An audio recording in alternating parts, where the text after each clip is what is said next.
우리 옆사람과 인사하겠습니다. 강하고 담대하십시오. 우리 주님이 함께 하십니다. 우리가 매주 반복적으로 나누는 이 고백이 어느 날 여러분의 영혼 가운데 생명이 되고 능력이 될 날이 올 줄 믿습니다.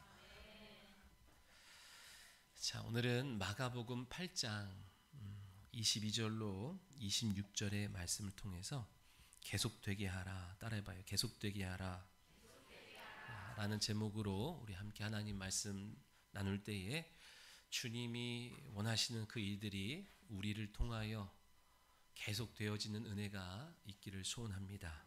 오늘 본문 말씀은 벳세다라고 하는 곳에서 행하신 이적을 다루고 있어요. 기록한 말씀입니다. 벳세다라고 하는 지역은 베드로와 야고보와 안드레와 요한의 고향이기도 합니다. 자, 예수님께서 30세까지 나사렛 땅에서 사셨어요. 나사렛 사람으로 사셨던 이유는 베들레헴에서 태어나셨음에도 나사렛 사람으로 30년 동안 사셨던 이유는 구약에서 예언되어진 나시린으로 오실 메시아에 대한 비유이면서 그 약속을 성취하기 위함인 거예요. 구약에 오실 메시아는 나시린의 모습으로 오실 거라는 그 예언의 비유이기도 하고 또 그 비유가 약속이 성취하기 위하여 예수님이 30년 동안 나사렛 사람으로 사셨어요.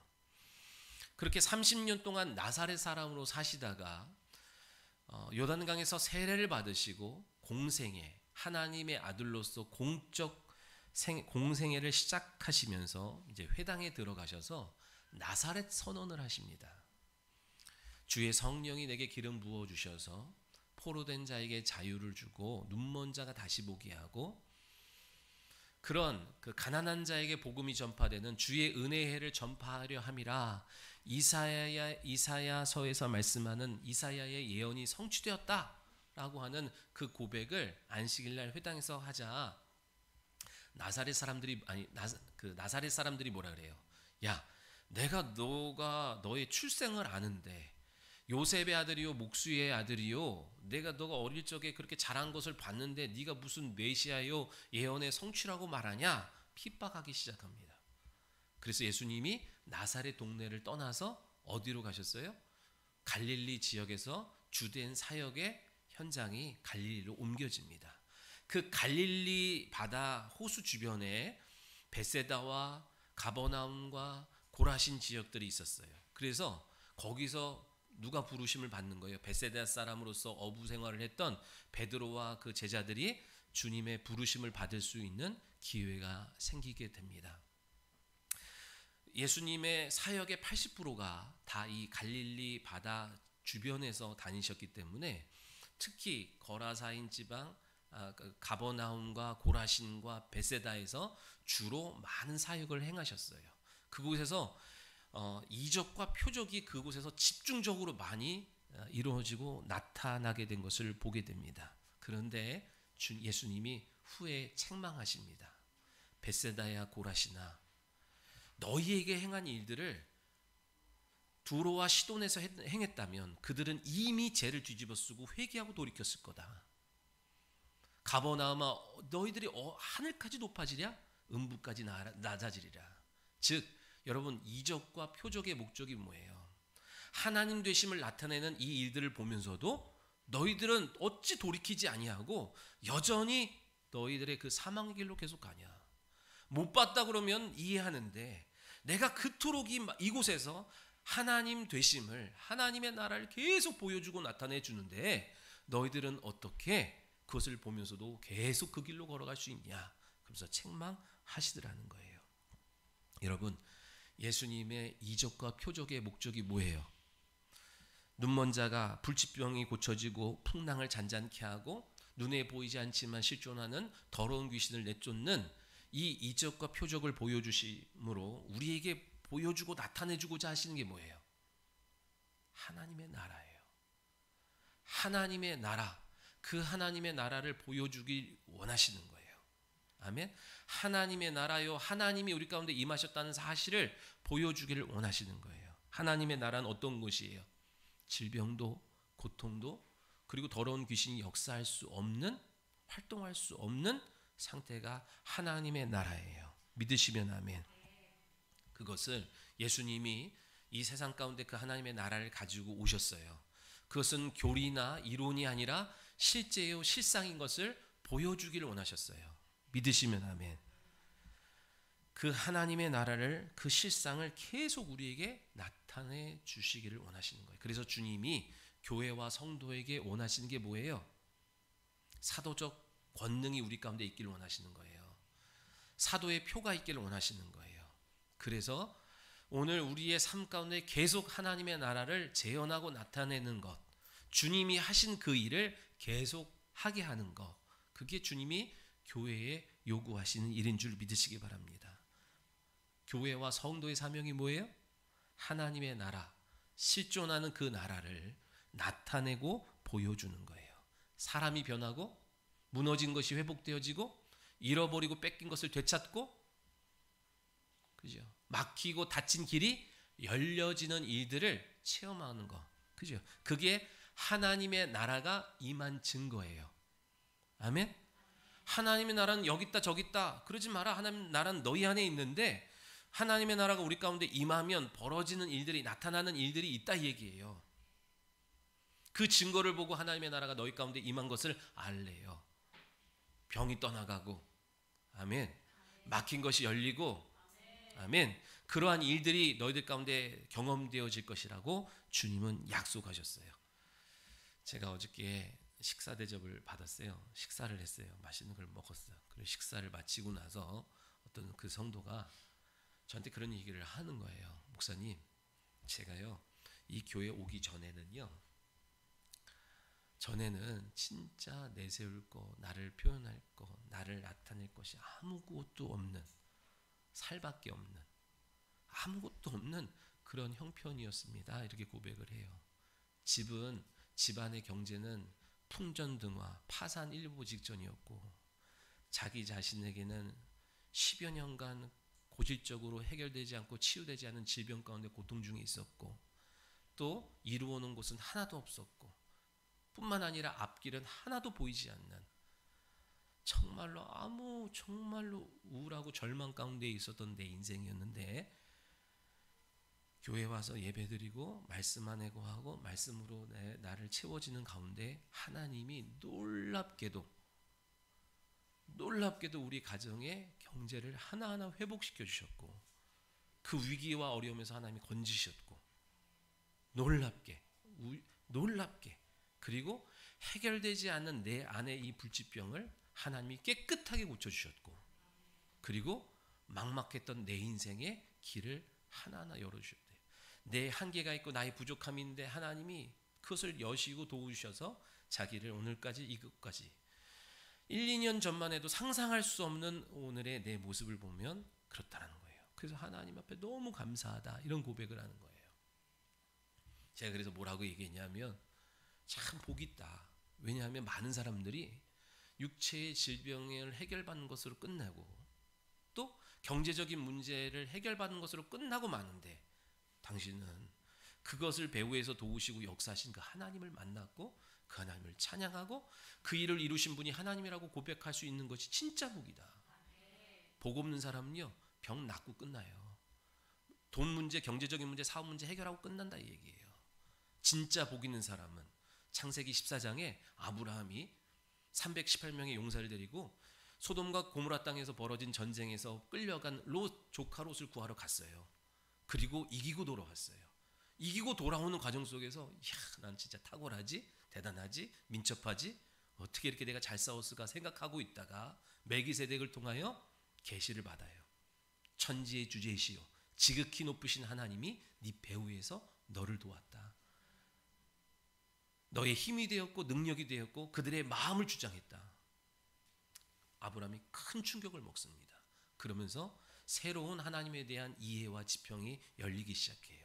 그것이 믿음의 조상 아브라함이 되는 출발이야, 시작이었다 얘기예요.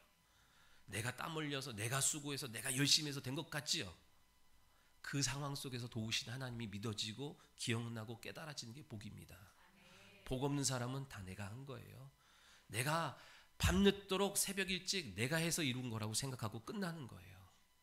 그런데 복 있는 사람은요, 하나님이 돕지 않으셨으면, 이거 목사가 아무리 교리적으로 여러분한테 설득하고 주입시켜도 안 들어가요.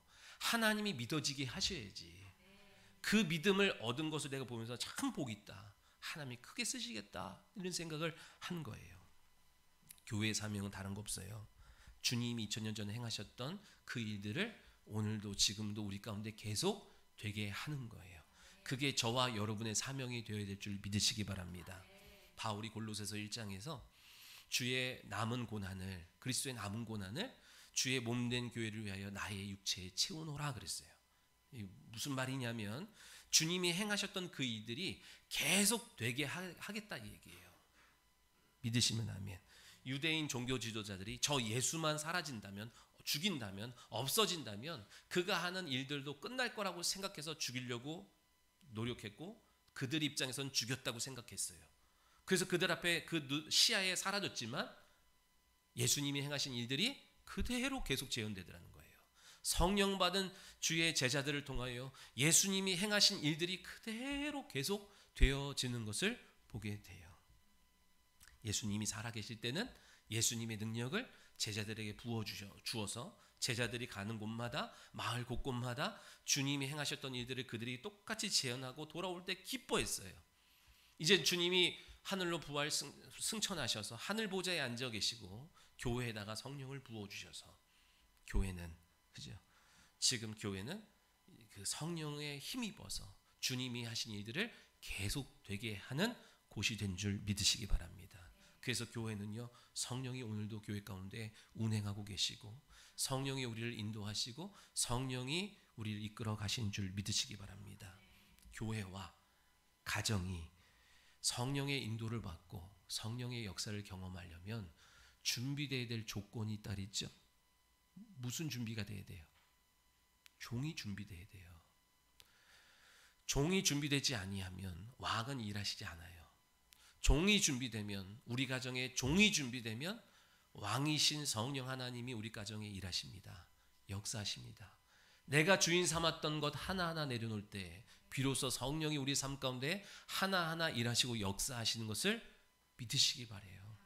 믿으시면 아멘. 성령의 일이 뭐예요? 요한복음 16장에 보혜사 성령의 일하심이 뭐예요? 주님의 말씀이 믿어지고 깨달아지고 기억나고, 그죠? 새별처럼 떠오르는 거예요. 그래야만 주님이 하신 일을 계속할 수 있게 되는 거예요. 아멘. 그래서 교회 중심에 누가 계신 거예요? 성령이 계신 거예요. 다수의 사람이 있는 것도 아니고 지식으로 또 학벌로 세상적 스펙으로 교회가 중심으로 운영되어지는 것 아니라 성령이 우리 교회의 중심이 되셔야 될 줄 믿으시기 바랍니다. 제자 훈련을 하잖아요. 열심히 가르치지만 누가 가르치셔야 돼요? 성령이 가르치셔야 돼요. 제가 여러분한테 오늘도 어린이부 교사들이 여러분 가르쳤죠. 가르쳤지만 그 가르친 것이 그 영혼 가운데 생명이 되고 믿음이 되게 하시는 분 누구예요? 성령님이에요. 우리가 전도를 합니다. 말씀에 순종하여 발을 띄어 나아가 입을 열어 전도합니다. 그러나 그의 마음을 감화 감동케 하시는 것, 그래서 생명 가운데로 빛으로 나오는 것은 성령이 하시는 일이에요. 그러니 안 된다고 낙심할 필요 없어요. 된다고 교만할 것도 없어요. 우리는 변함없이 순종하는 거예요. 여러분 안 되면 그만해야 되겠어, 그러죠? 또 핍박하면 그만해야 되겠어, 그러죠? 아니요. 주님이 우리에게 요구하시는 것은 동일한 마음, 동일한 자세로 계속 나가기를 원하시는 거예요. 그럼 내가 너의 순종을 통하여 그에게 일하겠다. 이게 주님의 약속이에요. 그 약속을 믿는 저와 여러분 다 되시기를 예수님의 이름으로 축원합니다. 여러분, 왜 우리가 이렇게 성령 받으라 성령 받으라 그래요?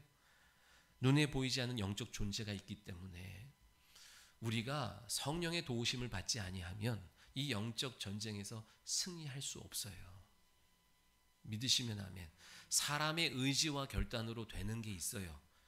율법과 교리적인 전통으로도 되는 부분이 있지만 어느 단계에 올라서면 그것으로는 절대로 안 돼요. 성령의 도우심이 없이는 절대로 못하는 부분들이 온다 얘기예요. 그래서 성령 받으라 그러고 성령의 충만함을 힘입으라고 우리 성경은 우리에게 계속해서 말씀하고 있는 거예요. 예루살렘 떠나지 말고 뭐 하려고 하지 말고 성령 받아라. 그리고 성령 받았다면 성령의 충만함을, 성령이 우리를 통치하시고 다스릴 수 있도록 너를 내어드려라. 계속 주님이 우리에게 제자들에게 말씀하신 거예요. 요한계시록 12장 17절에 보니까 용이 여자에게 분노하여, 용이 여자에게 분노하여 들어가서 그 여자의 남은 자손, 곧 하나님의 그저 계명을 지키는 자, 이렇게 말씀하거든요. 용은 뭐예요? 마귀고, 여자는 누구예요? 교회와 성도를 얘기합니다. 용이 여자에게 분노한대요.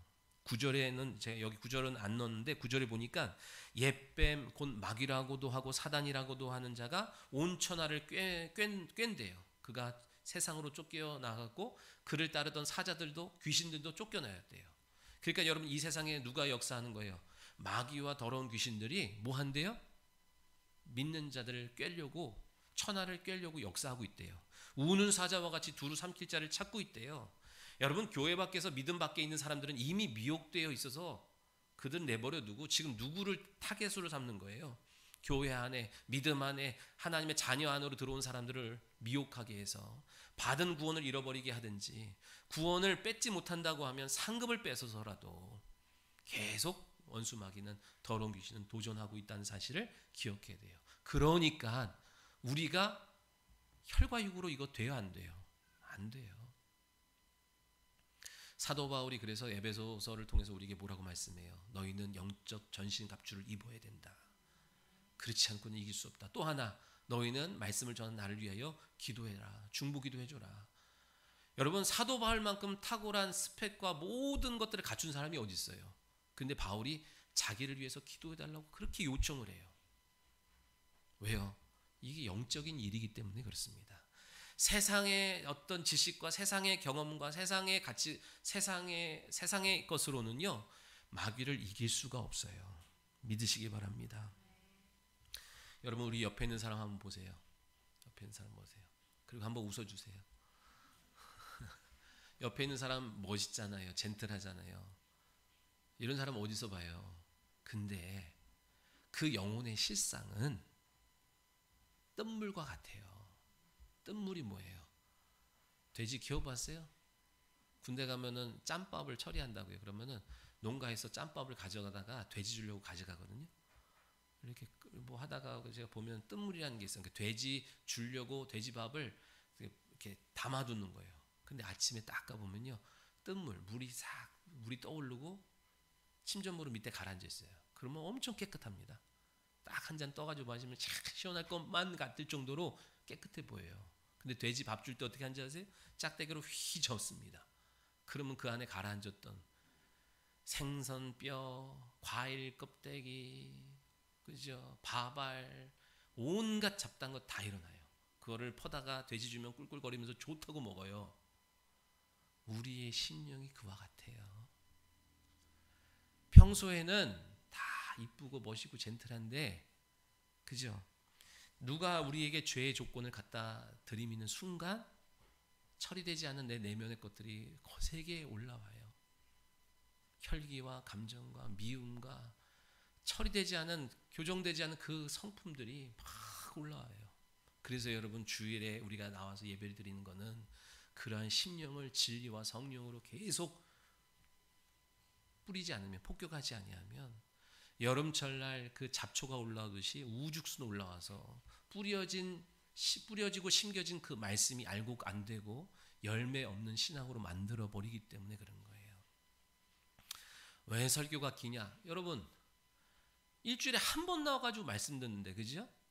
난 능력이 없어요. 한 10분, 20분으로는 여러분의 그 우죽순 자란 그 뜬물과 같은 심령을 바꿀 재간이 없어요. 부족해서 긴 것도 있지만, 여러분 우리가 한 주 주님 앞에 나와서 영광 가운데 빛 가운데 나오잖아요. 여러분 지하실에서 살아봤어요? 반지하 지하실에서 살아봤어요? 금방 옆에 곰팡이 있어요. 습해지고 습해지면서 곰팡이 끼고 냄새 나고 안 살아봤죠? 여러분의 심령이 빛 가운데를 안 나오면 그렇다 얘기예요. 아멘. 계속 환기도 시키고 또 빛도 비춰지는 곳에서 살고 싶죠. 그래야 뽀송뽀송한 삶을 살잖아요. 여러분, 말씀은 빛이에요. 말씀이 우리의 영혼과 심령을 비추지 아니하면 금방 어둠이 역사하고 금방 어둠에서 역사하는 존재들이 들어와서 여러분 냄새나게 하고 곰팡이 쓸게 하고 그 곰팡이 누룩이 여러분 그 곰팡이가 여러분의 직분에도 영혼에도 낀다 얘기예요. 그렇죠? 우리가 일주일 우리가 한 주 만에 만났잖아요. 여러분 세상에서 이 6일 동안 있으면서 세상신이 여러분 세상의 문화 문명 철학과 뭐 대중 매체를 통해서 여러분 거기다 뭘 타서 주게요? 수은을 타가지고 주어서 결국 죽게 만드는 것과 같이 서서히 죽게 합니다. 그래서 교회는 계속 깨어서 어쩔 수 없이 세상 속에 거하고 있는 성도들이 거기서 버텨내고 인내하고 살아낼 수 있도록 계속 진리를 먹이는 일을 부지런히 해야 되는 거예요. 믿으시기 바랍니다. 여러분 이 시대가 얼마나 악합니까? 인간의 역사 가운데서도요 동성연애가 공공연하게 합법화되고 인정되어지고 침묵하는 시대는요 하나님이 시대적인 그 사회적인 종말을 하나님이 심판을 반드시 하셨어요. 로마 시대를 보십시오. 헬라 시대를 보십시오. 소돔과 고모라 땅을 보십시오. 동성연애가 공공연하게 암묵적으로 이루어지고 인정하고 하면 하나님이 반드시 심판하십니다. 어떤 방법으로도. 이 세대, 영원한 세대의 종말이 오기 전에 반드시 그거 하나하나 하나님이 짚고 넘어가셨다는 사실을 역사는 계속 우리에게 보여주고 계세요. 동성연애 나만 아니면 돼. 뭐 그거 인정 안 하는 사람을 아주 속 좁은 사람이고 그죠? 그걸 인정하는 사람을 아주 지혜로운 사람이고 젠틀한 사람이고 포용력 있는 사람이라고 여기게 만드는 이런 분위기가 있고 반대로 그렇지 않은 사람을 옹졸하고 고집스럽고 편협하다고 만드는 사회적 분위기가 있지만 여러분 사람의 평가 세상의 평가 중요한 게 아니에요. 하나님 앞에 여러분 반드시 평가받게 될 날이 와요. 그렇죠? 뜨겁든지 차든지 하라 그랬어요. 미지근한 거 주님이 토해내버린다 그랬어요. 귀인 자는 여러분 들으셔야 됩니다. 마지막 때에 디모데후서 3장에 보니까 너희는 알라 마지막 때에 고통하는 때가 이른대요. 이 고통은 물리적인 고통을 말하는 게 아니에요. 말세에 고통하는 때가 오는데 여러분 말세는요 고통이 사라지는 때예요. 모든 고통을 주는 질병들을 다 정복해가는 게 말세에 나타나는 증상들이거든요. 근데 말세에 고통하는 때가 온대요.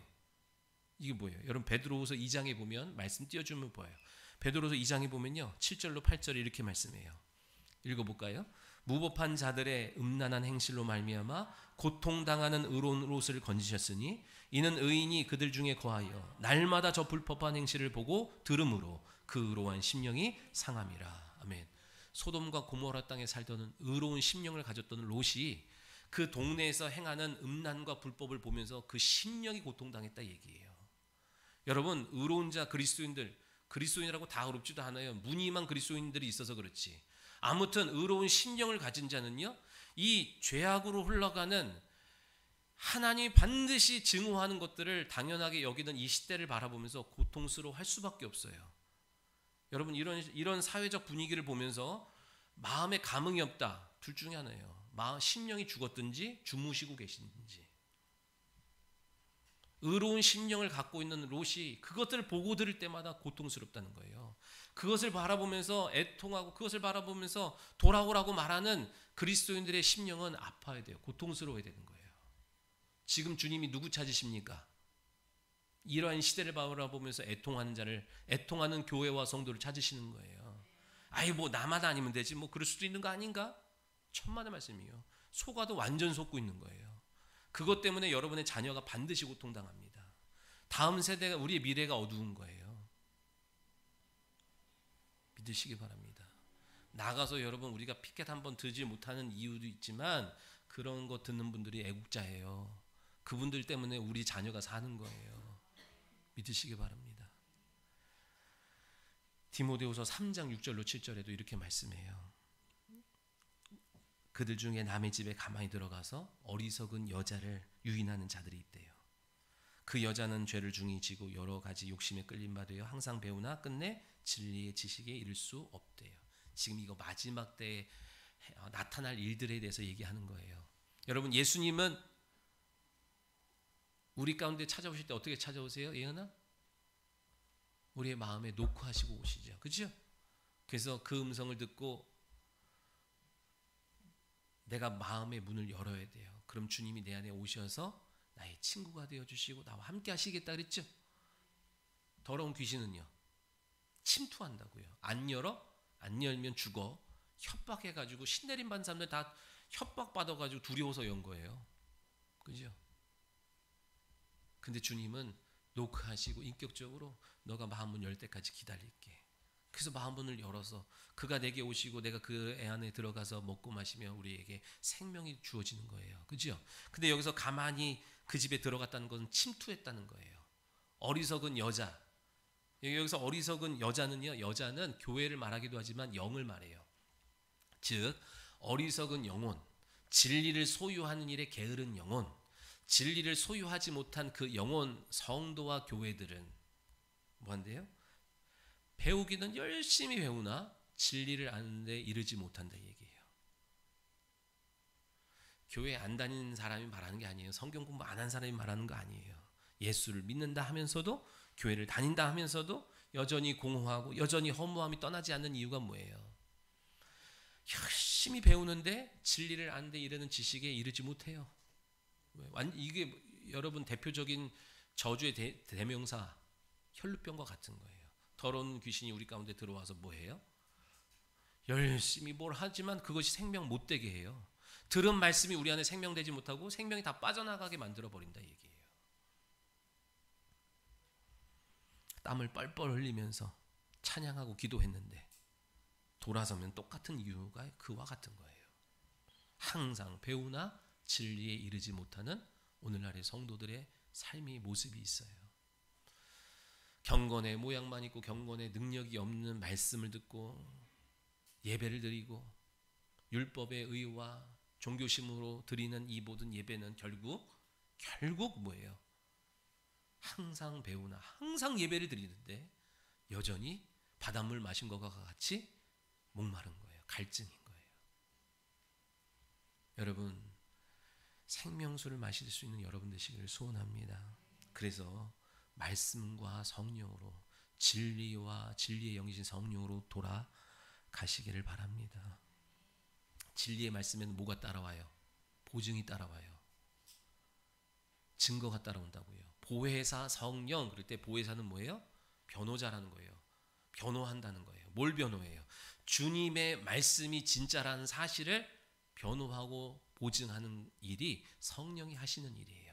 진리가 선포되어진다면, 여러분이 진리를 소유한다면 반드시 그곳에 성령이 보증하시는 일들이 시작된 줄 믿으시기 바랍니다. 그 일들이 입에서 입으로 전해져서 들어야 될 사람에게까지 가는 것이 복음 전도 사역인 거예요. 아멘. 그 소식을, 그 소문을 누가 들어요? 오늘 벳세다의 소경이 들어요. 그리고 예수님 앞으로 나아가요. 여러분 다 듣지만 다 나가는 건 아니에요. 그 들은 것이 믿음되는 사람이 움직여서 그분께로 나아갔어요. 오늘 이 벳세다의 소경이 그와 같은 거예요. 오늘도 여기 다 듣지만 다 움직이는 건 아니에요. 왜? 들린 만큼 움직이는 거예요. 그냥 혼에만, 지식으로만, 귀로만 듣는 사람이 있고 영혼에 들리는 사람이 있다 얘기예요. 영혼에 들린 사람은 반드시 증거가 나타난다 얘기예요. 생명을 찾아 움직이게 되어 있다라는 거예요. 속일 수가 없어요, 여러분. 잠시 잠깐은 속일 수 있지만 지속적으로 봐야 돼요. 영혼 가운데 말씀이 빛이 비추어졌는지 아닌지를 알 수 있으려면. 여러분, 자 보세요. 오늘 예수님이 병을 치료하실 때 여러 가지 방법을 사용하시잖아요. 어떨 때는 말씀으로만 치료하시고, 어떨 때는 안수도 하시고, 어떨 때 뭐 여러 가지 방법을 쓰세요. 그죠? 근데 예수님은 여러 가지 방법을 쓰시고 어떤 한 방법을 고집하지 않으세요. 왜 그래요? 우리가 어떤 방법을 추구하려고 하는 그런 습성, 죄인의 습성을 갖고 있기 때문에 그래요. 아, 그 방법으로 해야 된다더라 라고 하는 거예요. 근데 보니까 어느 때는 침을 뱉어가지고 흙을 이겨가지고 그것을 눈에 바르고 실로함 가서 씻어라 그러시고, 또 오늘 같은 경우는 성 밖으로 데려가서 그 눈에다가 침을 뱉고, 그죠? 안수하시고 고치시기도 하고, 동일한 패턴으로 일을 잘 안 하신다 이 얘기예요. 우리가 여러분 하나님이 행하시는 주님의 일하시는 이 신유의 역사를 볼 때 방법론을 찾으면 된다 안 된다? 안 된다 이 얘기예요. 우리가 붙들어야 될 거, 베드로전서 2장 2절의 말씀처럼 그가 우리를 위하여 채찍에 맞음으로 우리가 나음을 입었다라고 하는 그 약속의 말씀을 믿음으로 의지함으로 우리의 삶에 들어온 질병을 몰아내고 승리하는 여러분 되셔야 될 줄 믿습니다. 예수님은요 공생의 기간 동안에 입고 다니신 옷도 있고 신발도 있고 그 수저도 있고 갖고 있던 모든 것들이 있잖아요. 그거 하나도 안 남겨놓으셨어요. 하나도 안 남겨놓으셨어요. 왜요? 우리의 심령 속에 뭐가 있다? 그거를 의지하고 신성화하려고 하는 죄인된 속성, 성품이 있는 거예요. 죄인이 뭐예요? 하나님 아닌 다른 것을 자꾸만 의지하려고 하는 게, 그죠? 죄인들에게 나타나는 증상이라고요. 그 주님이 너무나 잘하셨고 이미 구약에 그런 일들이 많죠. 자, 광야에서 하나님 앞에 불순종하고 불평하고 원망하다 불뱀이 나와가지고 그들을 물었습니다. 죽어가는 그들에게 모세가 기도했더니 하나님 뭐라 그래요? 장대에다가 노수로 뱀을 만들어서 세워놔라. 그것을 본 자는 살리라 그랬다고요. 약을 먹여야지, 약을 발라줘야지 그걸 보면 삽니까? 근데 말씀에 순종하여 쳐다본 자는 살았어요. 이제 우리가 바라볼 대상을 주신 거예요. 그거는, 그죠? 뱀이라고 하는 것은 죄의 원흉을 말하는 거고 노스는 심판을 말하는 거거든요.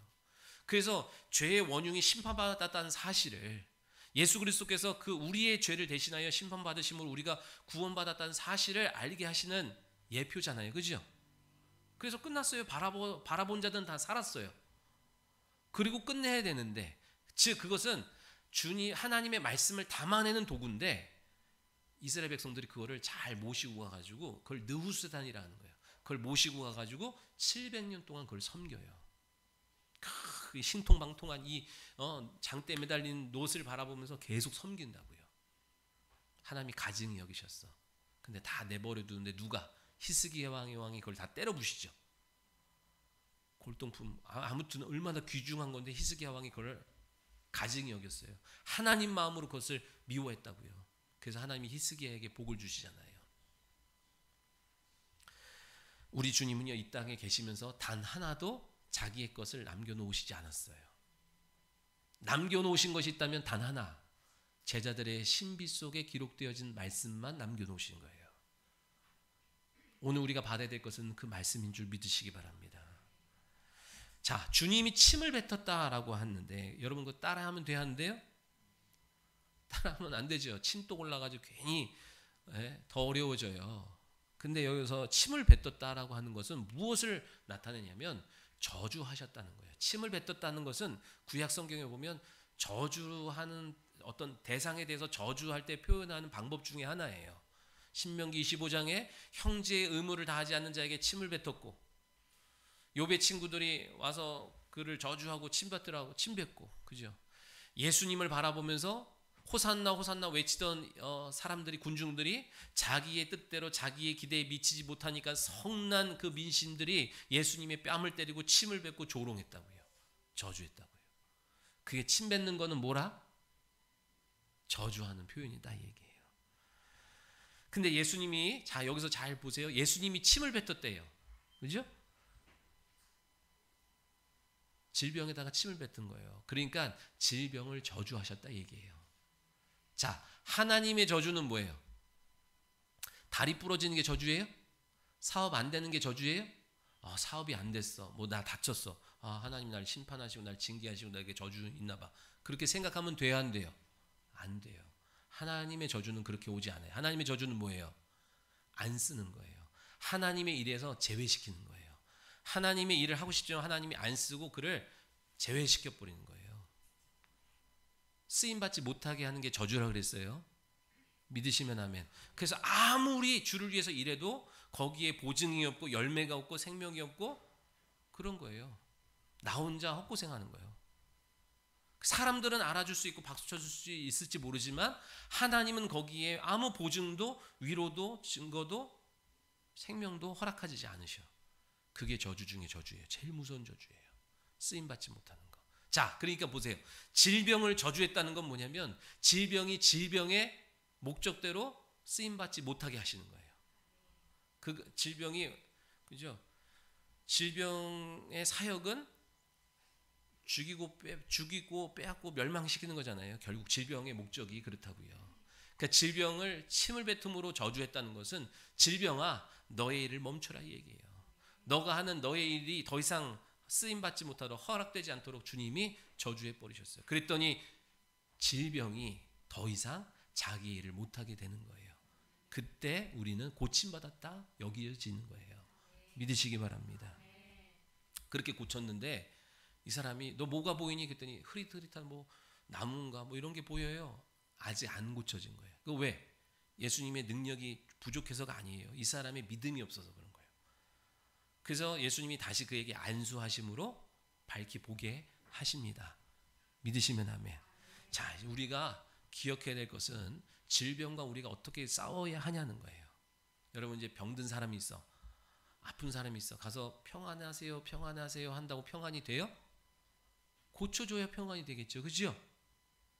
자, 베드로가 바다에서 풍랑 가운데 예수님을 만나잖아요. 오병이어 사건 이후에 예수님이 제자들을 배에 태워서 먼저 건넌 마을로 보내시고 예수님 산에 가셔서 기도하셨어요. 기도하는 가운데 갈릴리 바다에서 풍랑을 만나서 고생하고 있는 제자들을 주님이 영안으로 보셔요. 딱 내려다 보셔요. 아, 쟤네들이 고생 중에 있구나. 막 아무리 몸부림쳐도 이 풍랑을 벗어날 수 없어서 죽게 된 그 상황 속에서 주님이 급하게 제자들 가운데 가십니다. 물 위를 걸어서 찾아가세요. 풍랑도 무서워 죽겠는데 뭐 유령인 것처럼 뭐가 걸어오니까 이 제자들이 얼마나 놀래겠습니까? 그때 주님이 두려워 말라, 내니 두려워 말라 하셨어요.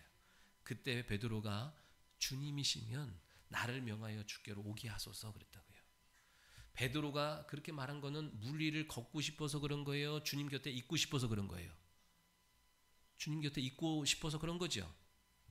그때 주님이 오라 그래요. 오라 그래요. 오라.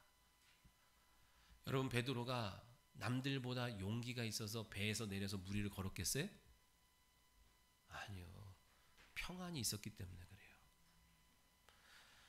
이 무슨 말이냐면 오라라고 하는 영생의 말씀이요 창조의 말씀이요 하나님의 음성이 베드로의 영혼 가운데 들려지니까 평안한 거예요. 무섭지 않은 거예요. 그래서 배에서 내려서 물 위를 걸어 주께로 가는 거예요. 그 하나님의 음성이 우리 가운데 들려야 돼요. 언제 우리 가운데 찾아오고 드리워진 이 두려움, 이 어둠, 이 문제가 언제 해결돼요? 언제 평강이 와요? 주의 음성을 들어야 돼요. 주의 음성 들어야 돼요. 영혼의 평강은 주의 음성을 들을 때, 내 귀가 아니라 내 영혼이 들을 때 비로소 영혼의 평강이 와요. 이 음성을 들을 때 내 영혼의 평강이 오고 내 영혼의 평강이 올 때 믿음의 행위를 낼 수 있는 거예요. 그러니까 여러분 뭘 하려고 하지 말라 그랬죠. 먼저 주의 음성이 내 영혼 가운데 들려지고 그래서 내 영혼의 평강이 임하고 그때 움직이는 거예요. 사업도 그때 하는 거예요. 결혼도 그때 하는 거예요. 두려움 가운데는 하지 말아야 돼요. 스톱해야 되는 거예요. 스톱하고 평강이 올 때까지 엎드리는 거예요. 평강이 올 때까지 주의 말씀 앞에 서는 거예요. 그리고 나아가면 반드시 승리합니다. 여러분 몸이 교회에 왔어요. 예배 자리에 왔어요. 그렇다고 여러분 평강해요? 평안해요? 아닌 거 아는데 내가. 이 자리에 왔다고 마음이 자동으로 평안하면 얼마나 좋겠습니까? 앉아있지만 좌불안석이야. 여러분 집에 두고 온 문제, 회사에 두고 온 문제, 자녀 두고 온 문제 그것 때문에 몸만 여기 있지 마음 여기 안 있는 경우가 얼마나 많아요. 근데 언제 주님의 음성이 내 영혼 가운데 탁 들려질 때 내가 너와 함께한다. 내가 너를 사랑한다. 내가 너를 도우리라. 내가 너와 싸우리라. 내가 너의 산성이요. 내가 너의 상급이다. 하시는 말씀이 내 영혼 가운데 들려질 때 눈에 보이고 손에 잡히는 이 내 현실의 문제가 아직 해결된 건 하나 없지만 마음의 평안이 오는 거예요. 그래서 담대함으로 그 일에 나가는 거예요. 싸워 승리하는 거예요. 믿으시기 바랍니다. 오늘 질병이 우리 가운데 계속 도전해 옵니다. 세상 육체를 입고 있고 세상에 거하고 있기 때문에 계속 질병을 가져다 주는 그 배후에는 더러운 귀신이 있는데 계속 도전합니다. 여러분, 근데 다윗이 골리앗 앞에 나갈 때 어떻게 나갔어요? 너는 칼과 창과 단창으로 내게 오지만 난 만군의 여호와의 이름으로 너에게 간다. 오늘도 계속적으로 사망이, 질병이 우리 가운데 계속 도전할 때 우리 어떻게 고백해야 돼요? 너는 육체의 질병의 감각과 그리고 사망의 그림자를 갖고 넌 내게 오지만 나는 만군의 여호와의 이름, 예수 이름과 그분의 공로를 의지하여 나아간다. 기도해야 돼요. 그러면 이제 뭐가 싸워요? 믿음과 질병이 싸워요. 근데 질병의 능력 중에 하나가 뭐냐면, 질병이 갖고 있는 무기 중에 하나가 뭐냐면 이 감각이에요. 감각, 현상이라고요. 믿음과 질병이 딱 싸울 때 질병이 그 감각과 현상을 통해서 막 공격합니다. 그럼 여기에 다 자빠지는 거예요. 뭐예요? 기도해도 소용없네. 기도해도 안 낫네. 감각 앞에 기도하고 있는데 더 아파, 욱신거려. 그러면요, 믿음 내려놓고요, 기도해도 소용없네. 이래버린다고. 입술로 그렇게 털어버린다고요.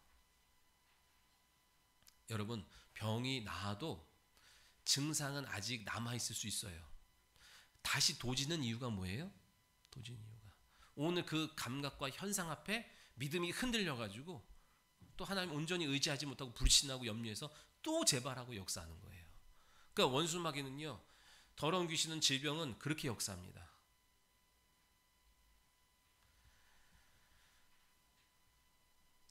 약속을 신뢰할 거냐, 환경을 신뢰할 거냐. 환경은 진리가 아니라 그랬죠? 환경은 언제든지 바뀌어요. 아멘. 오늘 우리의 싸움은 약속이냐, 현상이냐, 증상이냐, 느낌이냐, 이 싸움이에요. 기도하고 있는데 여전히 현상과 증상은, 감각은 여전히 살아서 지금 나를 아프게 해. 그럼 사람들이 그것을 의지하고 그것을 바라보고 그것을 쫓아간다고요. 믿음, 약속 내려놓고. 질병의 문제는 여러분 어떻게 싸워야 돼요? 여러분 완전히 완치될 때까지, 종지부를 찍을 때까지 여러분 마음 느슨하게 갖고 있으면 안 돼요. 나았다고 전세가 다 역전돼서 이긴 것 같은 순간, 감각의 순간 툭 올라올 때, 이건 뭐지? 함께 하셨던 하나님에 대한 불신이 확 들어오면서 원망하고 의심하고, 그 의심, 그러니까 믿음의 반대는 두려움이라 그랬죠? 두려움이 싹 오면서 믿음이 믿음되지 못하는 일들로 다시 또 점령되어 가는 거예요. 여러분, 주님이 약속하셨어요. 그 약속을 성취하고 경험하는 여러분 되시기를 소원합니다. 그러니까 감각에 속지 말라고요. 증상과 현상에 속지 말라고요. 그것은 때가 되면 바뀌는 거예요. 먼저 그것을 일으키는 존재가 떠나가고, 그리고 점진적으로 내게 나타나던 현상과 증상들이, 감각이 사라지면서 온전히 회복되어지는 일들이 우리 가운데 있게 될 줄 믿으시기 바랍니다. 마음에 확신 주시면 환경을 밀어내고 감각을 밀어내고 완치되는 여러분 되시기를 소원합니다. 오늘 우리에게 주님이 요구하시고 맡기신 사명이 뭐예요? 그 하나님의 나라를 계속 경험하게 해주고 나타내 주라는 거예요. 아멘. 주님이 하셨던 그대로 병든 자, 고통당한 자, 눈먼 자, 그저 길이 막힌 자, 무너지고 다 빼앗기고 잃어버린 자들 다 되찾게 해주라는 거예요. 그게 하나님의 나라가 임한 증거다라고 하는 거예요. 오늘 저와 여러분의 삶 속에 여러분 그 하나님의 은혜를 바라보면서 나아가는 거예요. 그리고 내가 주님을 나타내는, 주님의 살아계신 그 하나님의 나라를 증거할 때에, 그의 나라와 의를 구할 때에 내게 필요한, 내게 급한 이 문제도 주님께서 더불어 함께 하신 줄 믿으시기 바랍니다.